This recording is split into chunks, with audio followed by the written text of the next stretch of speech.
Hello everyone. ఈరోజు వీడియోలో blouse back పార్ట్‌కి నడుం పట్టీ లేకుండా ఎలా స్టిచ్ చేయాలో సింపుల్‌గా చూపిస్తాను.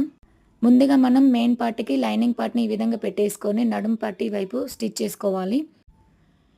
ఇప్పుడు లైనింగ్ పార్ట్‌ని మెయిన్ పార్ట్‌ని తిరిగేసుకొని ఈ విధంగా పైనుంచి ఒక స్టిచ్ వేసేసుకోవాలి. ఇప్పుడు మనం పట్టీ వేసుకోవాల్సిన పని లేదు. ఇది కంప్లీట్ అయిన తర్వాత మనం టక్స్ పైనుంచి వేసేసుకోవడమే. ఇప్పుడు రిమైనింగ్ పార్ట్ ఉంటుంది కదా! ఇది ఈ విధంగా స్టిచ్ చేసుకోవాలి.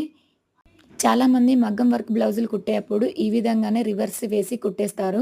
నడుం పట్టీ ఎవరు ఎక్కువగా వేయరన్నమాట. సైడ్ స్టిచ్చింగ్ మొత్తం కంప్లీట్ చేసుకున్న తర్వాత కింది వైపు టక్స్ వేసేసుకోవడమే.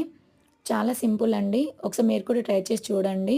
ఇంకా నేనేం చేస్తానంటే కొందరికి కాలర్ వైపు కూడా స్టిచ్ చేసేసుకొని రివర్స్ తీసేస్తాను. ఇంకా చాలా ఈజీ అనమాట. నా బ్లౌజెస్ అయితే ఇలాగే స్టిచ్ చేస్తాను.